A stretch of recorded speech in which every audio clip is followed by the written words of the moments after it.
Where do I start? Why is making friends so bloody difficult? I just haven't known where I've belonged. Most of my adult life, I have felt alone. Kind of crazy how sad my 20s has been.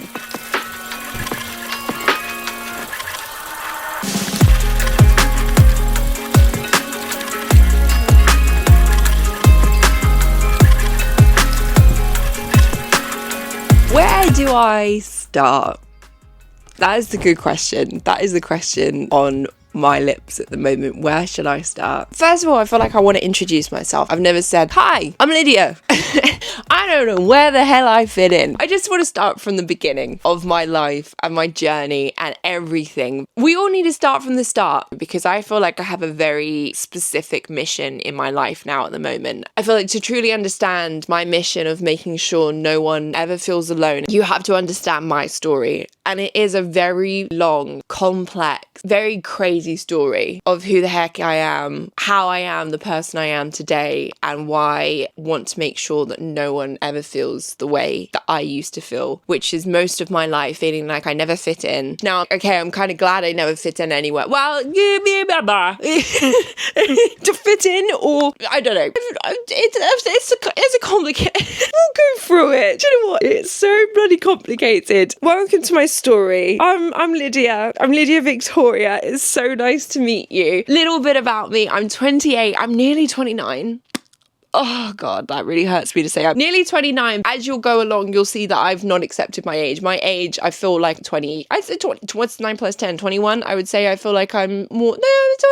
Yeah, 21. I'm not. 25. No, it's more 21. We're definitely going to stick with 21. I still live at home with my mum, originally from Essex, but my crazy story started when I was 5 years old, and my parents sat me, my brother, and my sister down and told us that we were moving halfway across the world to move to Hong Kong. We were there for 5 years, and then at the age of 11, my parents sat us down once again to watch a movie about India and said, well, guess what? We're moving there. And that's how I found out once again I was moving. At the age of 11, we moved to India. I was there for 5 years, had some of the best times of my life, and to this day is still some of the best times of my life. Until the age of 16, when I moved back to the UK, when my parents said, we're going to get a divorce. And I feel like that's where the story really started. That's where my villain plot was created. My villain plot came in. I moved back to the UK, kicked off this whole feeling of not knowing where I fit in, where I belong. But no more for anyone else. No more. It has been a hard journey to get where I am today.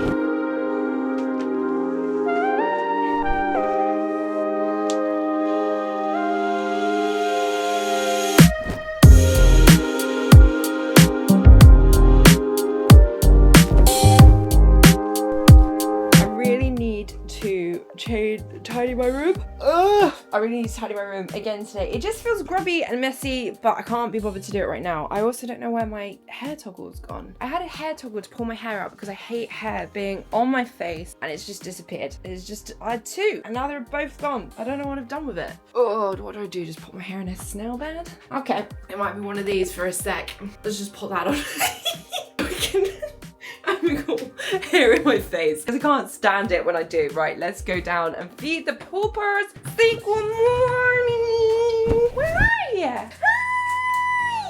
Good morning, little baby girl. Peggy, my beautiful angel. The start really of when I didn't fit in was the age of 16. We moved back to the UK, and that's where everything went downhill for me. I would say around 14, 15, I started to know my anxiety creeping in. Before that, I was like the most confident girl in the world. Like literally, I could walk into a room. I was so confident. 14, 15, 16, I really remember a shift in my anxiety. There's actually a point that I can remember. I got my nails done the other day. Look how cute they look. Don't they look so cute? I got my nails done for the first like proper time where I've got a little bit of an extension, so I actually have nails, and I'm feeling so cute. 16, it got really, really bad. And that's where I really can see, looking back now, that I have dyslexia, and it's now known that I have ADHD. And when I look back, it really started raging through that time frame, which caused the intrusive thoughts and all that kind of stuff as well. You know, I'm an ADHD baddie. ADHD baddie. I'm not diagnosed yet. I'm self-diagnosed at the moment because there's like a 5-year waiting list. Just ridiculous from the NHS. I haven't been diagnosed yet, but that's okay. I'm getting there slowly but surely. I'm pestering them to try and help me because I need it desperately. Mental breakdowns after mental breakdowns, and it's just an absolute nightmare. But yeah, 15, 16, didn't know where I fitted in. I moved back to the UK, and this is where really everything started to just go really bad for me. I don't have too many friends. I can count on my fingers how many friends I have. That's it. One of them I've only just recently made. She's my gorgeous friend that I started working with, and I've now become friends with her. I've got my two best friends I had grew up in India, who I'm actually seeing very, very soon. So I'm so excited about it. But apart from that, that's all I have. And you know, those two, one of them lives in America, the other one lives in Scotland. So really I've got one friend. And that in itself is really, really hard. And that's genuinely down to me not being in a good space. And I'll come to that in a bit, but like not being in a good space that I couldn't really have friends because I couldn't even be good to myself. I feel like I don't understand people. And that makes it very hard to have friends. And it's not until now that I realize it's because of my ADHD that I've not really understood it. Sometimes I feel like people can just be nasty and I don't understand it. And I take things very literally when people say stuff like, oh, I'll see you soon. And then when they don't see me soon, I feel really sad because I'm like, oh, maybe they obviously just don't like me. It's all of that kind of stuff that I've struggled. And one of the things was growing up in India. India was a very crazy place where everyone was, you know, same situation. We're in a country that is not your home. Everyone was just nice. Everyone was just friendly. When I came back to the UK, it was a massive culture shock to see what it was like here in comparison to India, because India was very much a fairyland. You know, I had the best friends in the whole entire world. I had lived this amazing life where it's a very just different way of living life. It was just amazing. And obviously when we came back to the UK, that completely shifted. I went from living in this fairyland. When I came back, my parents' divorce was really horrendous. It went from me because I went to American schools my whole entire life. I literally grew up in the American system, which really saved me as a dyslexic. I look now, whole childhood, I'm so thankful for, because I don't think I'd be the same woman today if I hadn't had that. And the support I got from my schools, don't get me wrong, there was a lot of trauma, which I had to cry about the other day, which is crazy. I started crying about it the other day and I don't even know why I got so upset, but I was talking to my mum about the fact that they used to take me out of class before I even got a chance to try things, because they would come into class and be like, oh, we're taking Lydia out because this is going to be too difficult for Lydia. It's just crazy when I look at it now and I just think, I no wonder I've got so many issues with not being able to do stuff first time around, because then it would be like proving that I can't do something the first time around. But anyway, I came back to the UK and this is where this whole identity crisis kind of started for me as well. My sister was at an age that she graduated from the American system. I was in an American school when I first moved back, but my dad stopped paying for my education so that he could rent a apartment that was close to our house to make it look like to his lawyers he was trying to make an effort with us kids. But all in all, my dad just abandoned us when we moved back to the UK. It just kind of started off this massive, horrendous divorce where I was definitely the most affected out of it. All that I can say really around that is that he turned very nasty and I don't have any contact with my dad. What happened then was my dad stopped paying for my education. He said, I don't want to pay for this anymore. And so I said to my mum, I will find a local comprehensive college and I will go there. I didn't have any qualifications. We didn't do GCSEs or anything like that. We didn't do A levels. So I was coming back and I was 1 year from graduating and I would have had the international baccalaureate and then I could have gone to university. But then I had to go back a few years because I didn't have any GCSEs, I didn't have any A levels, and it was just mental. But my identity crisis really started where I didn't know where I fitted in, because I then went back to this school where I didn't know anyone. Everyone knew each other from growing up. And I was just this, and I mean, I was American and I didn't have any friends and everyone kind of had their friends. And for pretty much the first year, I ended up, if I could go into the library at lunch, I would go into the library. But if I couldn't go into the library or for like my breaks or anything like that while I was doing my A levels and GCSEs, because I was having to study GCSEs and A levels on top of each other so that I had qualifications, I would sit in the toilets and I would sit and eat sandwiches in the toilets on my own. My family, because of the divorce, my dad said to my mum that he wasn't gonna pay for anything anymore. He got us evicted from our house. My mum wasn't working at the time because he didn't want her to work, and then he stopped paying for all of the stuff, and then he was like, you need to go to work. So we were broke. Like from there, we went from having this incredible life to having nothing. We couldn't afford to feed ourselves. We were selling stuff around the house. My mum got a full-time job, which meant that she was extremely busy. She couldn't pick us up from schools. So I pretty much took on the kind of role of like carer. I don't know really what to know. It's like, I used to come home from school, I would clean the house. Me and my brother would sit down for probably like 20 minutes to just have a little chill after school. I would get him to do his homework. I would then cook us all dinner, and then I would sit down till late and I would do my work. And that's how my 2 years of college life was like, pretty much. But I didn't have any friends. And then all of my friends that were in India were all going out and partying because they were in like their final year of school. And in India, there's not really too many rules about drunken and all that kind of stuff. So they were going out having the best times ever. And I completely started to cut myself off from everyone. Insular. And it's kind of a triggered technique that I do, which is really bad. But I just cut myself off from everyone that I ever loved. I couldn't cope with watching them having these amazing lives and doing incredible things. And here I was back in the UK,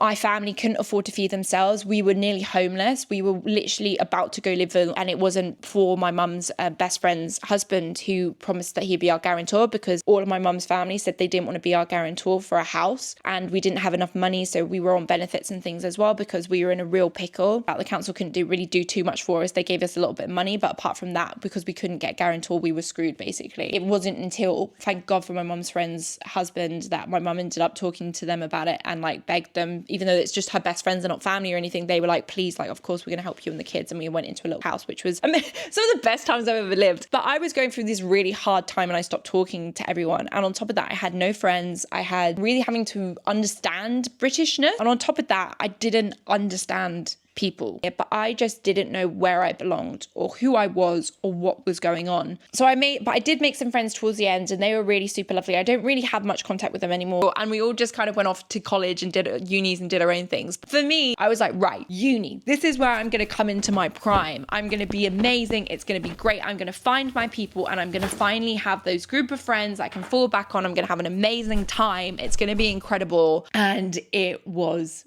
not. It was, yeah. And this is where the loneliness and everything really starts to creep in. But it's been a hard kind of time. Really going into my 20s, it has been, and it is a recurring theme, has been loneliness and wishing I had friends, but struggling to make friends. Why is making friends so bloody difficult? I don't know. Either way, it's been tough, but my uni years were just... the piece de resistance. It got bad. It got bad.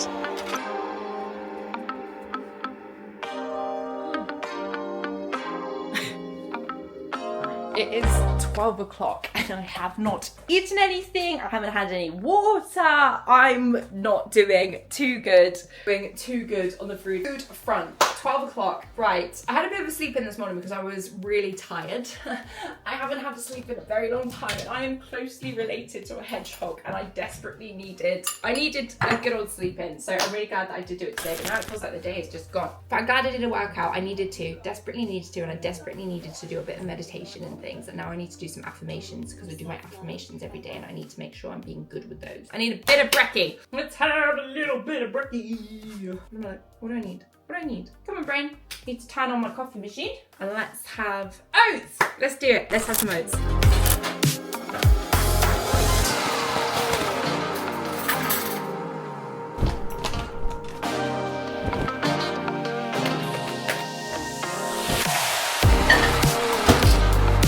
So we got into my uni years, right? I was so determined. This was going to be my time. This is where I'm going to meet loads of people. It's going to be great. It's going to be my time where I finally find my feet and I finally find myself. And it wasn't. It was not in the slightest. So first things first, basically because I was a year behind, I decided when I went to uni, I really wanted to study history, but basically I had to sit down with my teacher who told me I couldn't do it. He basically told me that you're going to struggle. So I didn't do that. I then wanted to do creative writing when another teacher yet again told me I don't think you can do it because your spelling's so bad. My dyslexia. I cannot spell to write to spell. I cannot spell to save my life. Once, right? Okay, listen, this is so good. I once when I was working in an office had to put on my note to say that I'm going to be out of office. My out of office, that's what it's called, an out of office. And instead of putting annual leave, I put anal leave. And I got a message from my boss called me and was just like, hey, can you please change your out of office because you're telling everyone you're going on an anal leave? I was like, yeah, you're going to see me. I'm going to be I'm going to be sore after that. My spelling's horrendous, to the fact that sometimes my computer thinks I'm writing in German. It's bad. My dyslexia, I've learned to love my dyslexia. It's taken me a long time. Don't get me wrong, like the other day I had a meltdown about it, but I've learned to love my dyslexia because it brings so much joy to people. Like, I make up words. Equivalates. That's a word I made up, which is equivalent and equals. That's equivalates.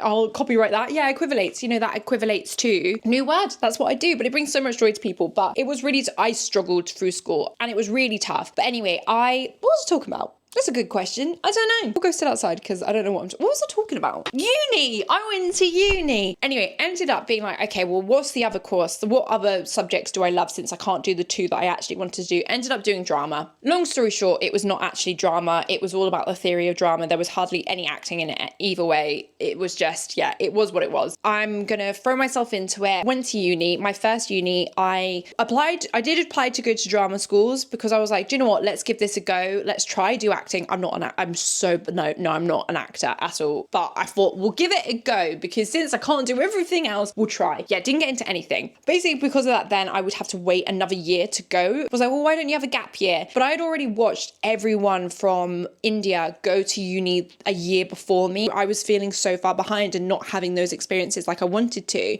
So uni. Got to uni, ended up just applying through clearance. I went to Bedfordshire. That was my first mistake. It was not yeah. Bedfordshire was interesting. I mean, someone got stabbed the room above me. I heard it all. You know, there was constantly fires. It was just, Bedfordshire was crazy. I was on the Bedford campus and yeah, it was a crazy place. Not for me, Bedfordshire at all. Anyway, I made a group of friends. It was all the people on my drama course. At the time also, I was also dating a guy who was in Bristol and I was traveling between the two. I started to fall in love with Bristol and I started to hate Bedford, unfortunately. But I got into uni and I thought, you know, this is going to be good. We're going to find our people. I made some friends. To begin with, it was all really amazing. And the second year was really when it went downhill and I ended up getting bullied by the people that I lived with, which were my friends. To begin with, they had started really I'm not going to go too deep into it, but long story short, to begin with, it had all been about how I looked. They really picked at me to the point that I couldn't even look in a mirror because I hated myself and hated my body and the way I looked because of the way that they made me feel about my body. But talking about metabolism, I should probably keep it boosted by eating my breakfast. Hold up a second. Hello, porridge. Thank you for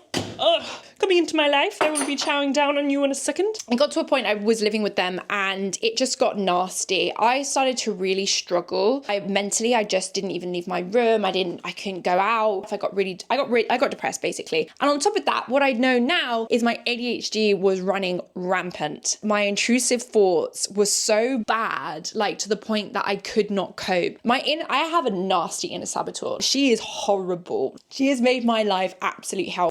It's been in control of my life, to be truthfully honest. I have been in the background. My inner saboteur has taken the reins on everything that I've done. Anything that I love doing, everything minus creating content has been the only thing it hasn't been able to eat away at me at. And that's one of the reasons why I love creating content so much. I actually do it as a job. I don't know. I'm chasing my dreams at the moment.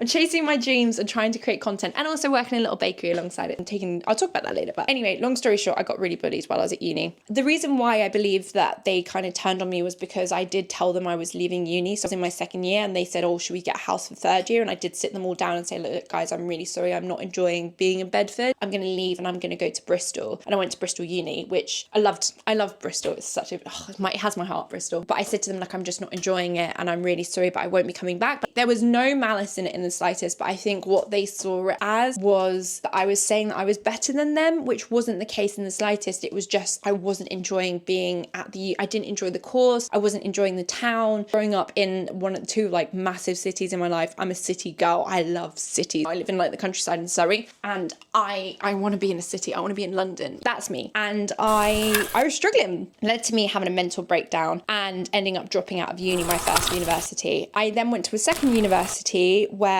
because of my mental health and going out and partying, I basically burnt the candle at both ends. And I was then misdiagnosed with schizophrenia, which led to me dropping out of university. Again, I got my third year, a few months away from graduating, and I dropped out because of my mental health. Yeah. And it was really rubbish. And yeah, I was diagnosed with schizophrenia, which, you know, it wasn't. I basically, the years where I thought I would fit in and I would find my place and I would get my people, I didn't, because one, I fell into the wrong crowd who made me hate everything about myself. And two, my mental health and my inner saboteur took the reins and basically completely destroyed my uni experience. And because of that, I once again came away in my early 20s feeling like I didn't know where I belonged. I didn't have any friends. I dropped out of uni. I've always been known as the little ray of sunshine. That's literally what I am. That's who I am. It's what people know me as. Unfortunately, because of that kind of title, I felt like I always had to be happy. So I used to put on a mask all the time of being this happy girl. So when I was struggling, I didn't tell anyone about it because I was too scared to tell anyone about it. And, you know, I left uni not having anyone because I was like, I can't cope. They all hate me. I need to leave. And just literally packed up my stuff up one day is more. And that was my uni experience done. I felt like I fitted in. I felt like I found my people. And then to have that ripped away from me was really difficult. And then to have them turn on me was really hard. So yeah, I went through another period, which I thought would be my time to, you know, find my feet, find my people, find where I belong and feel like I've got a group around me and make me feel amazing. It was once again not there. And so I've gone through another period of my life of feeling alone, of feeling like I didn't fit in, that there was something wrong with me because I couldn't make friends. And then my mental health took control and I couldn't keep friends because I just couldn't, felt like everyone hated me. And eventually it was just this period of just sadness and depression. And I left my second uni and I had, it was just, schizophrenia. Oh, NHS, how you have done me dirty.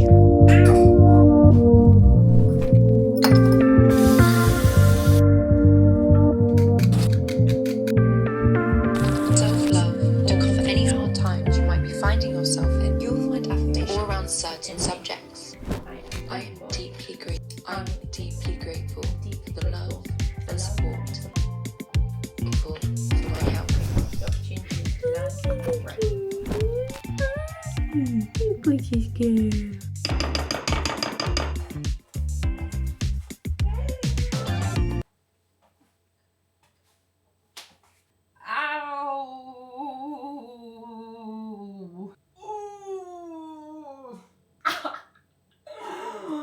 I've just stood on that. I just stood on a cow's hoof. Oh, my foot. Whose left is here? Is that yours? Oh my god, that hurts so bad. Who leaves that there? It's worse than a Lego because it's really sharp. Oh, my mum likes them to have...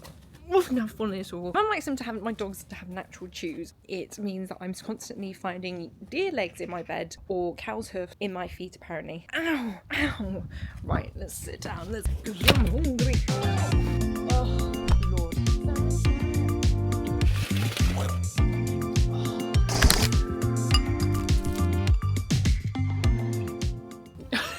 No, I'm done with it. I don't know if anyone else says this, but I'm really weird with food. Like, I'll be eating something and I'll get to a certain point and then I get to a point and my brain goes, no, I'm done with this. And then if I go to eat it, it makes me feel like I'm gonna be...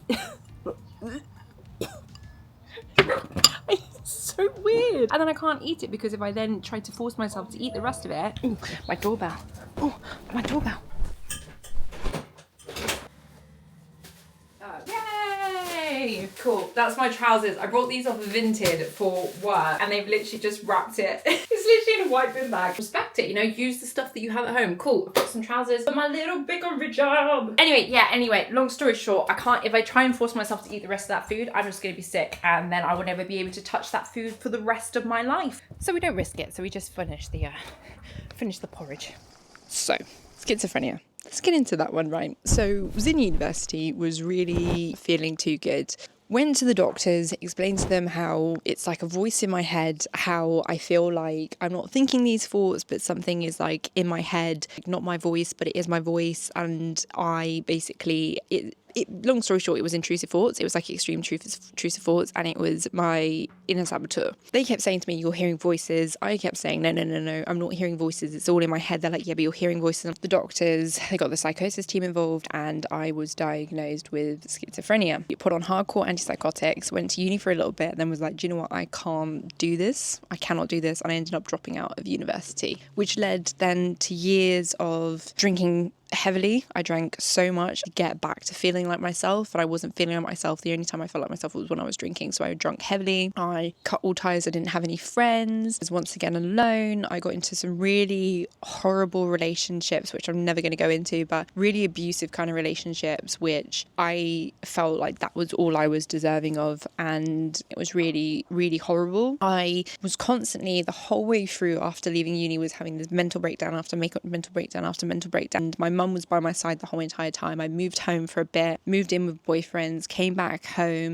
moved into with a new boyfriend, came back home because I really wanted to feel like I was free, because all I had felt up until that age was that I was at home. I wasn't living my life. I was wasting my 20s away. But you know, the whole thing of people saying, your 20s are the best time of your life. If you don't live it now, then you'll never live the best time ever again. And I had this thought in my head that that's what was happening. And I had wasted my 20s and I failed my 20s, and therefore I had failed as a human. So mental breakdown after mental breakdown, you know, I wanted to get out of the house. I wanted to move out because that's what I thought you had to do. And ended up coming home each time, and my mum was like, there is something wrong here, like, because I was in such a dark place I couldn't cope. And my mum took me back to the doctors, get her back into a psychiatrist and see if she's okay, you know, in case maybe it's not schizophrenia. It wasn't. The new doctor who re-evaluated me looked at me and started laughing and said, you have had no sign of psychosis this whole entire time, because I went through everything. And when I said to her, it's like a voice in my head, she said, are you hearing it through your ears or is it in your head? And I said, it's in my head. And she said, okay, that's not a voice. And it sounds to me you have extreme intrusive thoughts. And when the other doctors wouldn't listen to me, she actually listened to me. She then said, we're going to take scrap schizophrenia off of your medical records. There is no schizophrenia here. She then diagnosed me with borderline personality disorder. After that, I don't really trust with the being told that you don't have this mental health disorder after being told that you have for 3 years and being put on hardcore antipsychotics. I was on olanzapine to begin with, and then aripiprazole high dosage. To be then told that you've been putting this stuff into your body that you never needed, I lost all faith in the mental health program within the NHS. Don't get me wrong, it can be great. For me, I had lost, like for other people completely, but for me, I had lost all faith in it because I didn't trust it. And they told me, you know, we need to take you off these antipsychotics, you don't need them. I was on antidepressants as well because I'd been diagnosed with psychotic depression and extreme depression as well. And they were like, we want to change you something else. And I just said no. I said, I want to get rid of all of this stuff out of my body. And I said to the doctor, I'm going cold turkey and I don't care. And they were really like, no, you don't need that. And I said, no, I am. I don't care what you say. I'm taking myself off of this now. I'm not taking it for longer and slowly reducing it. I'm taking myself off it now. And I went through some really bad, really dark few months. I'm now completely off of all my medication. I've never felt better in my life. Don't just do that. That was through doctors. I had to be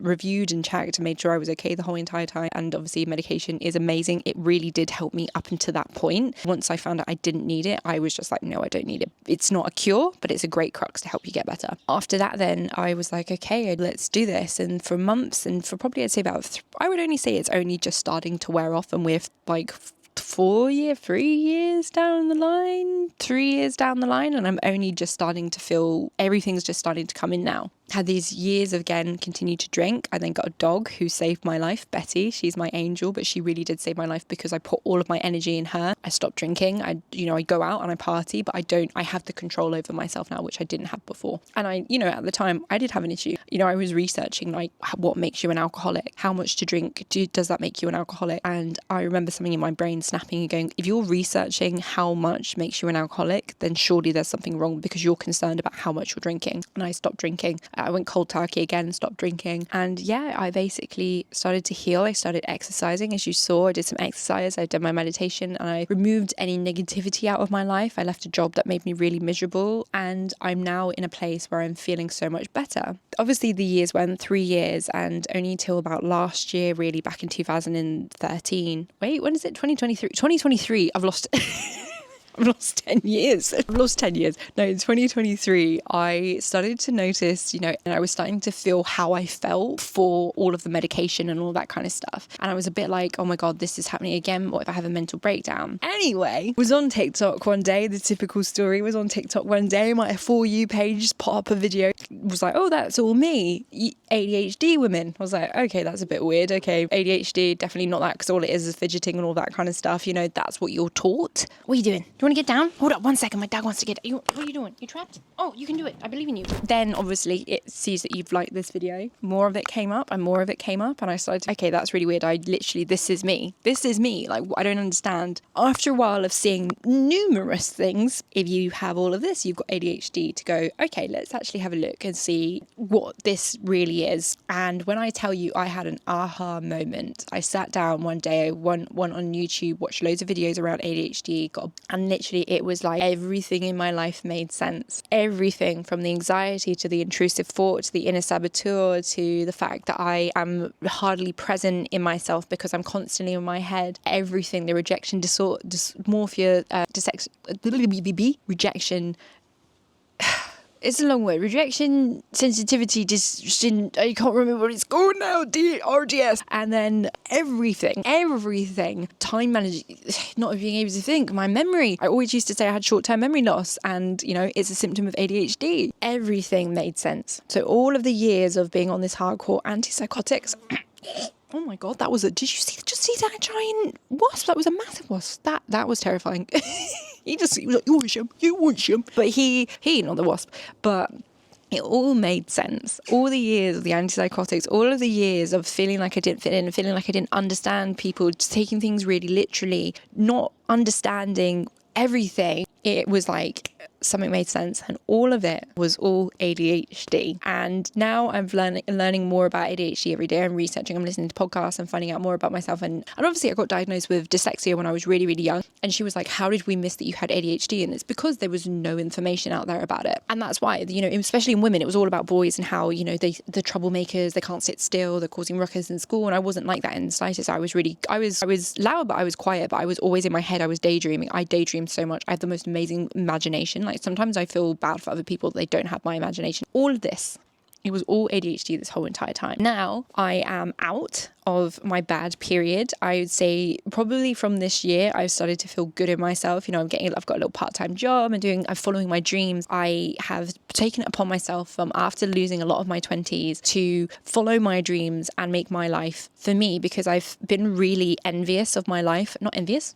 What the word? Like, really, I hated my life, basically. I was like, I'm going to die living in regret, and I'm going to look back and be like, what have I done with my life? And I took it upon myself now to follow my dreams and make my life what it is. I'm living at home with my mum, who I love, which after years of having resentment towards it, I really do love living at home. It's amazing. I've got a little part-time job that keeps me, topped up, working in a little bakery, which really is amazing for me, because now I'm actually interacting with humans instead of hiding in my hidey hole, because I found out that if I just hide away, I'm going to feel bad. And I have to be around people, because otherwise, if I get out of being around people, I don't understand them. But when I'm in it and kind of around people, I start to understand people a little bit more. I can't describe how I mean when I don't understand people, but I just feel like the nastiness, I feel like I'm quite a nice, positive person, and I don't understand how people can be really negative and spiteful. And maybe it's just the people I've been around. I haven't found my people. Long story short, I haven't found my people, and I haven't fitted in anywhere. And now that is why, after years of struggling and loneliness and sadness and feeling like I don't belong, I am now making it my mission to create a place where everyone belongs, where you've got people no matter what. You've got me, poor you. Run while you still can, because it's gonna be over.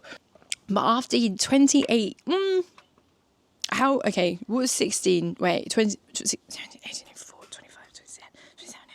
13 years of struggling and feeling like I have not known where I belonged, not know who I was, not having any friends. I still don't really particularly have too many friends. I got my three friends. I have my 3 friends, and now I'm on a mission to make more friends, but mainly find my people, find my ADHD baddies, find people who just understand me and who are positive and want to rise each other up instead of tearing each other down. Because what I've done a lot is to surround myself with people who haven't really liked how much I shine. As I always say, I've got a golden heart. And I think everyone in their life, a lot of people have golden hearts that are really kind, amazing people. And when there's people who don't have golden hearts, they're like moths and like to eat away at your golden heart and make you dampen your shine until you're as dull as they are. I very much have a golden heart, and I have surrounded myself by people who haven't liked how much I shine. You know, when I walk in, I do make people smile. You know, I'm at work and people tell me how nice I am and how friendly I am. Not to toot my own horn, but toot, toot, toot. I'm going to toot it all the way home, you know, toot. And, you know, I feel embarrassed that I'm saying all these really nice stuff about myself, but you should feel really good about, and, you know, hype yourself up. Yeah, it's the Hyperman set. Lydia, live and direct. Yeah, what was I talking about? I got distracted by my ADHD. Now I'm on a mission to make sure no one ever feels alone. No one ever feels like they haven't got other people, because I've been there. And it's not until I'm here now at 29 that I look back and I think, you know, everything that have happened to me has gotten me to where I am. And I'm the confident, amazing Lydia that I always wanted to be, that I was looking for years. I'm finally her again. Now I want to make a place for everyone. And that's why I'm on a mission to make sure no one ever feels alone again, because in my darkest moments and felt alone and sad, and I never want anyone to feel like that, because you're not alone. You're never alone. You know, you don't feel like you've ever fitted in. That makes you a misfit. A misfit is a great word. I'm claiming it. I want it to be a positive. Misfits is great. You shouldn't fit in. It's great to stand out. All of us that have been weird, been considered weird and quirky and unique, you know, unique in a negative way. That's amazing, because it just means that we are different from everyone else. And being different is a good thing, because that means there's no one else like us. And that's exciting. And that's why I've created the Misfits Club, because it's a place where you won't ever feel alone. You won't ever feel like you're failing, because I'm going to find ways to try and gather all of my crazy knowledge I've gathered over the years and talk about things and be real, be raw and honest, and talk about life how it is. You know, I felt like my life has been so boring, and that's because I've been bombarding myself with social media where people are traveling the world doing all these crazy things, and here I am, you know, at home living with my mum, and I've felt like a failure. And that's not what real life is about. Real life is this bit, you know, the bit of being in the house and realising I haven't done any laundry. That's real life. So that's why I've created the Misfits Club. It's for anyone who's ever felt like they haven't fitted in. And the reason for that is because we stand out and shine. Place to come when you need a smile, when you feel like you're feeling alone, when you feel like you're not doing so well, to know that you're doing amazing, and just a place of belonging. Because if I could have in my 20s had something like that, I would have been really happy. So I want to make the space that I always dreamed of now. Yeah. I don't know if that makes sense.